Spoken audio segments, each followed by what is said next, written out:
And in this one we have another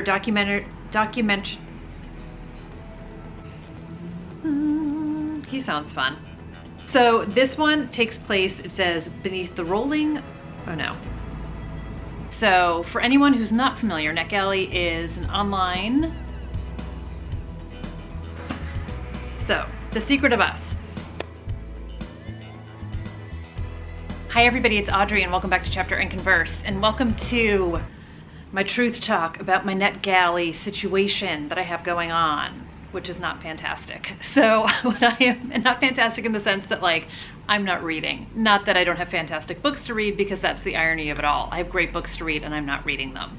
So to hold myself a little bit accountable, I thought I would make this video and talk about what I have on my NetGalley shelf, and then periodically check back in over the next couple of months to let you guys know how I'm doing. So for anyone who's not familiar, NetGalley is an online source and you can request early advanced reader copies of books, and you can read them and review them. And it's to help advocate for books and get the word out ahead of publication, and to post reviews out there, and to really help push books into the forefront. And when I first got on NetGalley a couple years ago, when I first started my BookTube channel and heard about it, I was so excited at the prospect of being able to get advanced reader copies. And I don't totally know how they pick and choose who gets what, because super early on in my BookTube days, when I had like a few hundred followers and not a big social media presence, and was like finding my footing and all of that stuff, I got approved for Riley Sager's Lock Every Door, which I was, you guys know if you've been here, I'm obsessed with him. And I like died. I like rolled over, died, got back up again, and was so excited and started to read the book. So for me, that was a huge get as a super small booktuber. And I got Jennifer Hillier's Little Secrets, like I got like some really awesome books. But then there's other books I've asked for since then that are big, and I've gotten a little bit bigger, not really in the grand scheme of BookTube, but compared to where I was 3 years ago, and I'll just get denied for them. So I know part of it has to do with your ratio on NetGalley, which we'll talk about in half a minute.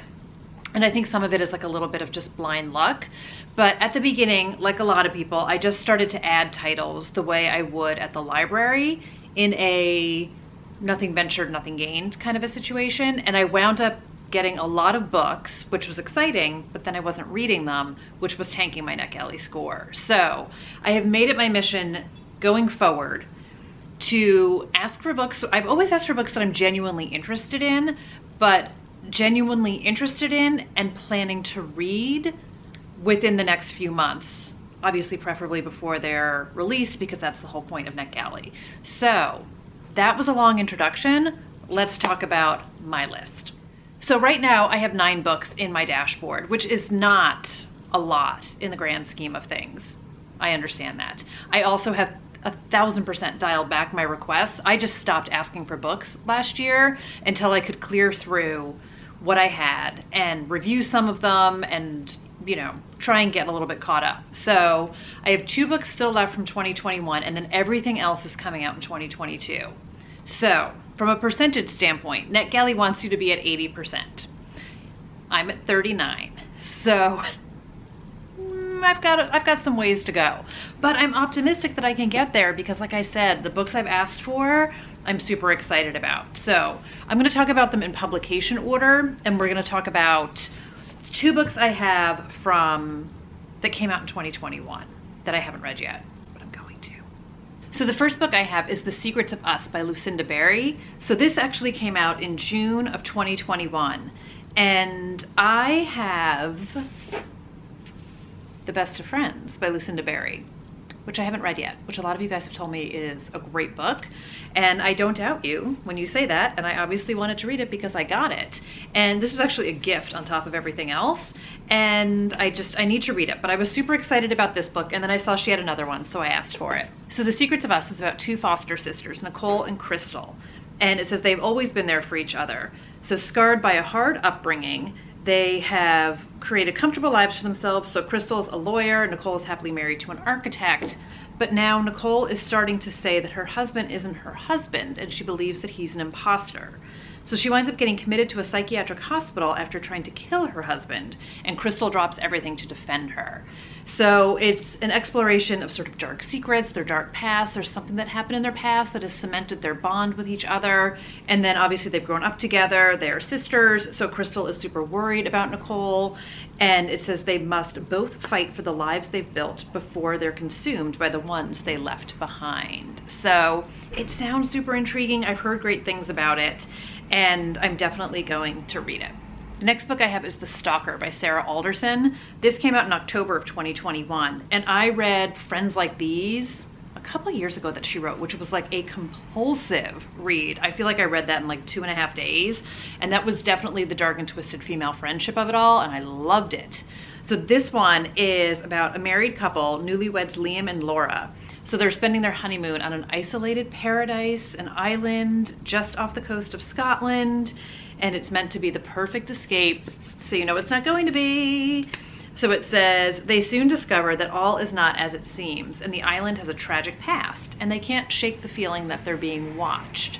When one morning they wake to find a message scratched into the window, their worst fears are confirmed. They aren't alone on the island, and this stranger wants them dead. So, yes please.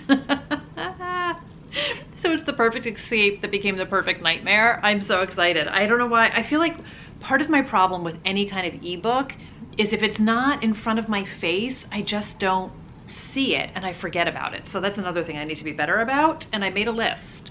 I'm reading off my iPad, but I made a list of my books, so it's in my calendar so I know to read them. But I really enjoyed, like I said, Friends Like These. I really liked her writing. I liked the dynamic between the women in that book and just sort of like the thrillery, compulsive page turniness of it all, and I totally got sucked into the story. I expect the exact same experience with this one. I just finished reading Rock, Paper, Scissors, which also takes place in like a very remote area of Scotland. So even though completely different books, I saw this when I was just like prepping for this video, and I was like, oh, another one in Scotland, and like it had such good vibes in it. That was like the dead of winter. This is like beautiful summer, I'm guessing. Maybe, I don't know. Why would you? Well, I guess you could go to a remote island in the winter and still have a great time. So anyway, we'll see what happens, but I'm excited for this one, The Stalker. The next book I have is Road of Bones by Christopher Golden. So I actually talked about this in my most anticipated of January, and I was super excited about this book because it definitely made me feel like very Lost Village vibes. And this one comes out on January 25th. In this one we have an American documentarian, and he travels to the frozen tundras of Siberia, and they are trying to kind of like very much in the Lost Village, like investigate something from the past, and they are trying to make this documentary. So they want to get funding for it. So they're sort of out there on an exploratory trip. So it's just the Arctic Circle. It's 60 degrees below zero is the average temperature, and it's like icy surfaces, limited visibility, like all the things that are gonna make life hard. And of course, these people just dive headfirst into it. So they travel to what is known as the Road of Bones, and it's a massive graveyard for the former Soviet Union Gulag prisoners.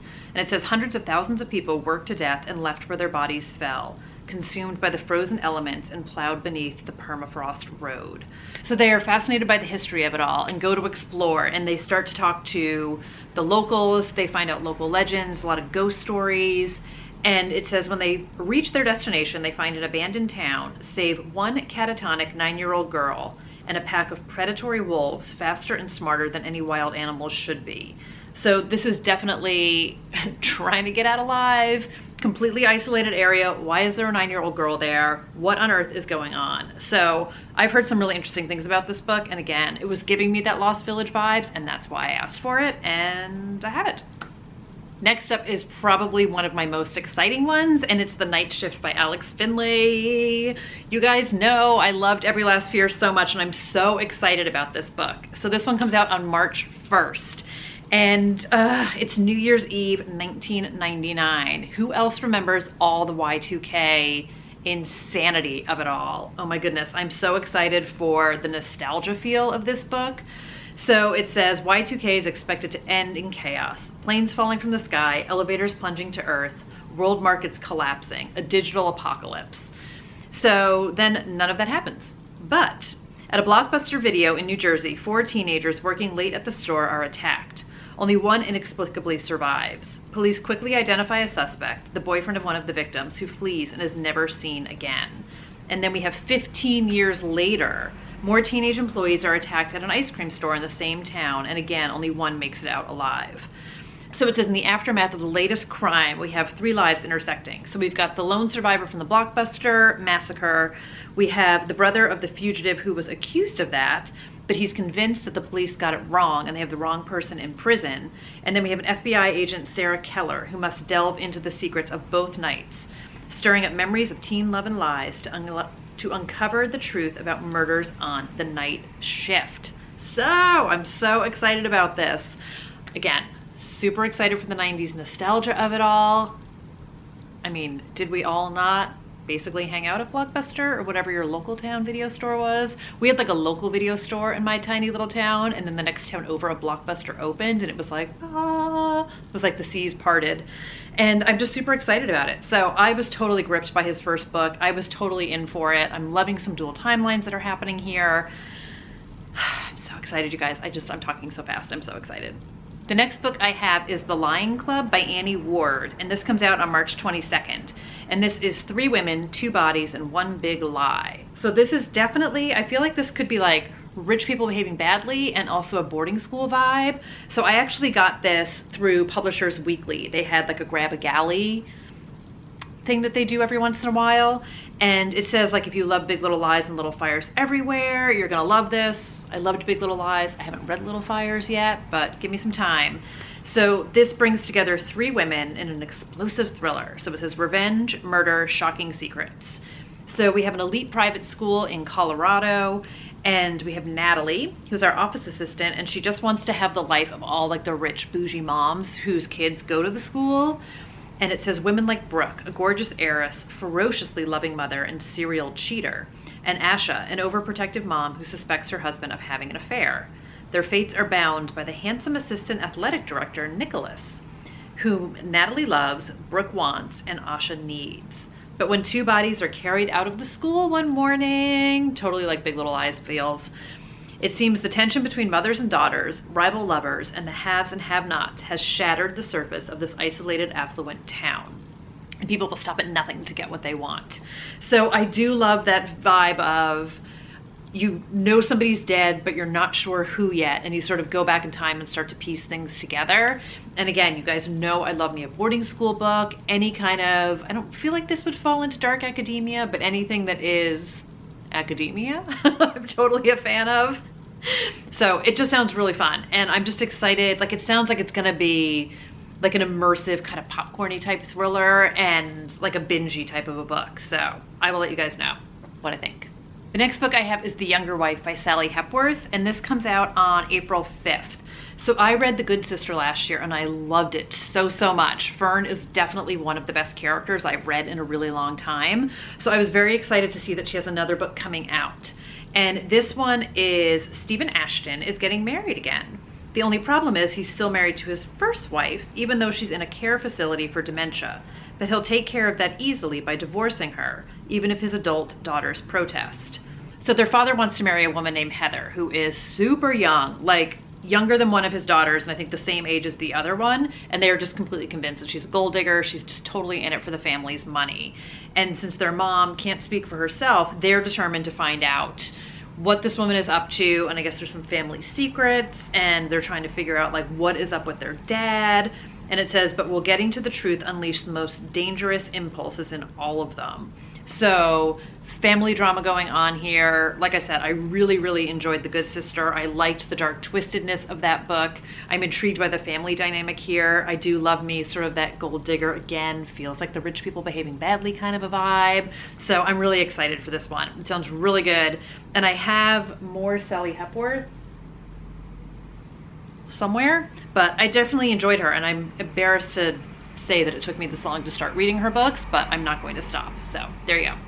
And then the next book is a third in a series, which I'm also super excited about, but I have some work to do first. So this is Dead Wind by Tessa Wiegert, and this is the third in the Shayna Merchant series. So I brought props. The first book in this series is Death in the Family. So I read this when it came out a couple years ago. I feel like this came out in 2019. Hold please, 2019. So I read this when it came out. And then last year, the sequel, The Dead Season, came out, which I haven't read yet, but it's on my wintry list. So Shayna is an NYPD detective. She wound up leaving New York City and moving upstate with her boyfriend and joined the force there. So the first book is, I don't know if it's like her first case in the new precinct, but her and her new partner wind up getting called to an island where there's a super rich family who basically owns the island, and somebody has gone missing and there's blood in the bedroom, and a nor'easter comes in, so they wind up getting stuck on the island with the family, and you know, kind of a very Agatha Christie isolated feels to it all. Very much enjoyed it. And then in the second book, the story continues for Shayna. So it's a new case. I don't know too much about it. I don't want to say too much about it because I don't want to give away things from the first. But Shayna had left New York City for multiple reasons, not just to be with her boyfriend, but she has some secrets from her past. And my understanding is the past starts to come back to the present. And then I think we move either to upstate New York or to Vermont, maybe in this one. And I just really enjoyed the writing.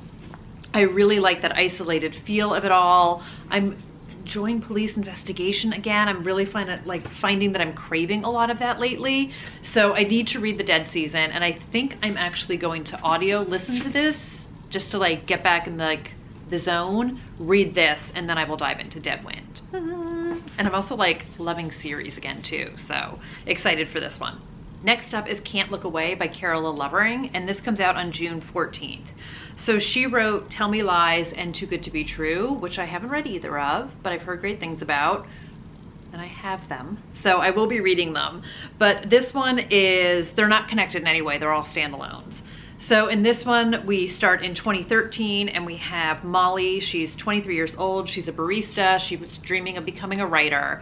And she winds up going to a concert in Brooklyn and meets the lead singer, and they fall like in fast, hard, amazing love. And it says he writes a hit song about her and puts his band on the map.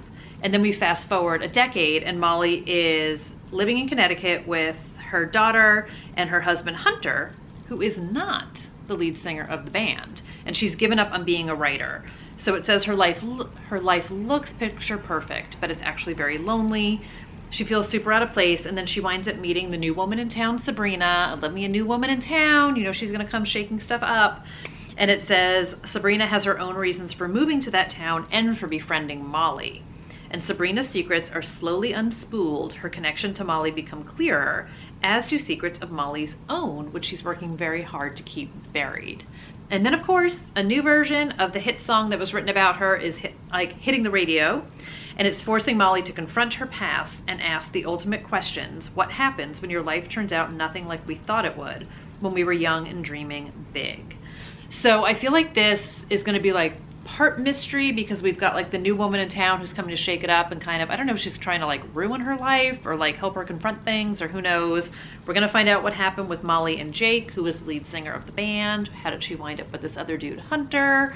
She's given up her dreams of writing. So I feel like there might be a little bit of that sort of cackle starting over kind of a feeling. So I'm really interested in this. And again, I've heard really good things about the other Carola Lovering books. I just haven't read them yet. But I have a feeling that this might be another kind of good, compulsive, maybe a little rich people behaving badly. I can't quite tell. It feels a little Liv Constantine to me in some ways, like in a good way, I mean that. So anyway, we'll see what happens. So this one comes out in June, so I have a little bit of time to dive into it, but I will be.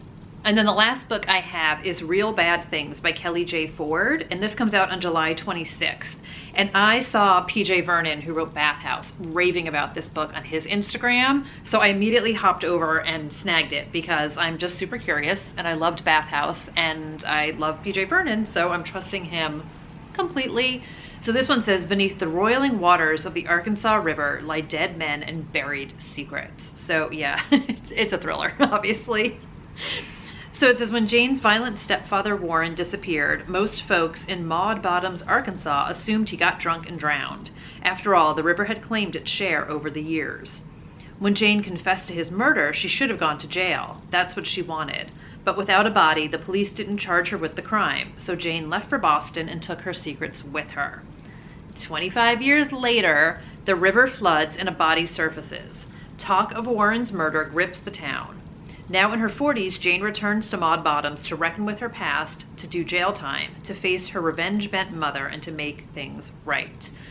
But though Jane's homecoming may enlighten some, it could threaten others, because in this desolate river valley, some secrets are better left undisturbed. So this sounds super dark and messed up. Ding, ding, ding. And I had seen some great reviews of her first book, Cottonmouths. So I'm excited to read this. And it just sounds like, obviously, like totally twisted family stuff. It's making me think a little bit of Jar of Hearts vibes with the murder prison part of the beginning of that book. So I don't know. But like I said, I really, really enjoy PJ Vernon.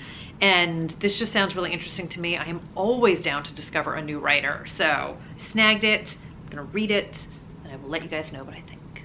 So that's gonna do it for my NetGalley list. I know it's not the worst thing in the world. I feel like some people have just like 40 books or something on theirs. But I really wanna work on getting my numbers up on this, and I also wanna work on actually reading the books ahead of publication so that I can publicize them and rave about them and get more word out there, because it's something I obviously love to do. So let me know, you guys. Are you NetGalley people? I will link their website down below if you want to check them out and you're not already signed up to be a member. It's totally free. And like I said, I really feel like it's partially luck getting approved for a book. They do have auto reads. They do have some audiobooks now too.